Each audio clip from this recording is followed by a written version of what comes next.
Okay, I'll be totally honest. The last few days have been a bit cranky, just about contentions I have with certain news issues going on, but also technology, just failing technology, and irritating aspects of technology in the digital world. Um, if you're sensitive about profanity, probably best to stop watching because I may slip a few colourful words out. So let me give an example. Trying to log into my eBay account. It's not recognizing my password, and you go through the whole process. Then it just keeps bringing you in circles. Why do so many fucking websites do that? Why? You know what's the most irritating thing when it flipping throws it at you? When it says, "Have you forgotten your password?" No, I haven't forgotten my bloody password. It's just not letting me get in. I've had this problem on a few websites, and it's very galling because I know probably at some point it will sort itself out and it'll be all right, but it really tries your patience. I actually had an item listed on eBay, so I need to log in, A, to see if anyone's looked at it. I don't think they have, but if they have and they've someone's actually bought it, then I need to go through that transaction process. So that's why I'm agitated about it. But a lot of this comes down to kind of reminds us of how much we actually do rely on technology.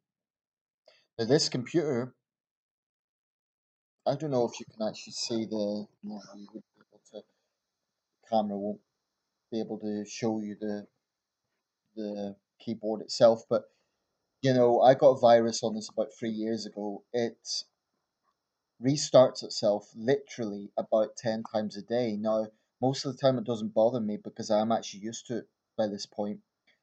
But I've taken to not sending long messages to people, typing long messages, because more often than not, I'll have sent or I'll have written in the whole message, then the damn computer restarts, and I have to start all over again. It's infuriating, actually. But all of this, I really believe that when technology fails, it puts an enormous amount of stress on people. And in my case, it isn't even like it's a job and that I'm going to be fired if the technology fails. It's just the stress of it. Now, some people are super relaxed and they say, "Oh, don't let it get to you." And I like to follow that credence, but it's difficult because let's say this crashed right now and I couldn't get back for days. I would be enormously stressed out because I rely on it. I use Facebook every day. I need the computer for job searching. I need it for a lot of things, and the only other computer I have is a desktop computer. And I don't mean to be flippant about that. I know some people have nothing. But my point is, it's kind of a love hate relationship in the sense that I do rely on technology, as do most people. And I would greatly miss it if I didn't have it. But it also puts enormous stress on me and on other people, I guess, because when it fails, it's just you feel powerless. And one issue I have with people who are in like the computer repair business and so on is and this isn't talking about everyone, but it's kind of like doctors. If you've got some medical ailment, doctors will always use scientific language that they know the average person will not get. It's they speak above people. They don't make it simple for people to understand the layman's terms. So I find it's the same thing with computer experts. They're speaking another language as far as I'm concerned. I mean, I'm not a total technophobe. I know enough to obviously use several websites to do quite a number of things online, but it really irritates me when people, the worst thing you can say to someone if they're stressed out about technology is it's easy. That is the last thing you want to be telling someone who's stressed out or agitated about technology, feeling, oh, it's easy. Um, just fucks me off, to be honest. And it's no one's fault, it's just the machine. I just felt like venting, to be honest. But why are websites not designed so, for example, when you cannot access something, why does it always give you that incredibly irritating message, have you forgotten your password? What it should say is, are you having problems logging in? It could be different reasons rather than just, have you forgotten your password? No, I haven't forgotten my bloody password. Do the people design these not take into account the real world situation that people are in? I find that incredibly irritating. And when you find yourself going in circles, you reset the password, then it won't let you get into your email system, and you reset that, and drives you nuts. And I said it's a love-hate relationship. I love certain aspects of it. I love the fact you can go onto YouTube and there's a million different things to find. I love the fact you can keep in touch with friends on Facebook. I love the fact that I mean, Wikipedia is a great site. I've donated to Wikipedia. Mm, I know it's not foolproof. I know it has its flaws, but I like the concept of it. And technology can be great for keeping people in touch, for spreading awareness of things, of giving a voice to dissidents. It can be a very powerful thing. But when it fails, and this is true of technology in general, any tools, it isn't just the digital world. You can extend this, I guess, to if I want to get really broad, right? Technology has always been frustrating. Going back to the Industrial Revolution, there was massive skepticism. In the UK, we had swing riots, Rebecca riots, Luddite riots. These were genuine, these were motivated by genuine anger over the increase of machines, which was seen as a threat to the labour force.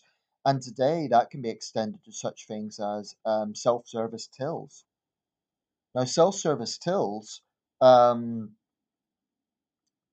I'm quite skeptical of them because you're relying on a machine, and some of the shops here in Sunderland, okay, there'll be a staff member on hand to help if it breaks down, but then they're under pressure because they find themselves constantly having to go to, like, you might have one person monitoring about five machines, and they're constantly, it's just not fit for purpose. And what about an older person who isn't technically savvy? You've got a machine dictating everything, and there's no human side to it. That's something I think that isn't taken into account with this over reliance on machines. When it fails, it put it this way: if a cashier makes a mistake, they'll just amend the mistake. If a machine messes up, you need a cashier or an assistant to physically fix the thing. In boots, when I develop photographs, now I have to say recently it's been better, but before I would say literally about probably 30 to 40% of the time it would mess up and I'd have to start all over again. And when I would say this to the cashier, they say, oh, sorry, it's self service. Well, my follow up question is, okay, well, why don't you get a technician to actually make sure these things are fit for purpose? They have improved, to be fair, but it's a principle of it. Over reliance on machines, over reliance on technology. And it irks me off that people have this really condescending attitude of, if you question it, then you're against progress, you're against the modern world. No, not at all. I think it can all be good. I think it can be used for good reasons. I do. But we must never ever allow a situation where machines replace human beings. That's a very sobering thought because we're now almost in the third decade of the 21st century, and the human world's still very much with us, but there's a consumerist aspect to this as well, and maybe I'm going off on a tangent here, but young guy on the Shanghai metro, I think it was on my, yeah, it was on my, I visited three times when I was there before, so it would have been late 2018. He looked at my smartphone and he actually asked, this was a total stranger, why is it so small? Now, I don't think he was aware of how rude he was being. I think it's just that people have got so materialistic, they've got so used to getting the latest smartphone that it didn't strike this young guy as rude to ask a stranger about what sort of model he has. And I was a little bit sharp in my response, but it's because he took me off guard and was like, what the hell? It's none of your business. So, the amount of times technology has frustrated me, it's probably shortened my life by months. It has led to a lot of stress. And for years, I didn't even have a laptop, and that caused enormous stress in itself. So it's kind of like having technology causes stress, and not having it also causes stress. I'm skeptical of those who say they can live without technology. Wish them all the best, but we do rely on it, unfortunately. I want the world's best minds to be developing. People are always looking at colonizing Mars and trying to find breakthroughs for a lot of different things, and that's all very well. But we need to be looking at improving what already exists. That's surely just as important.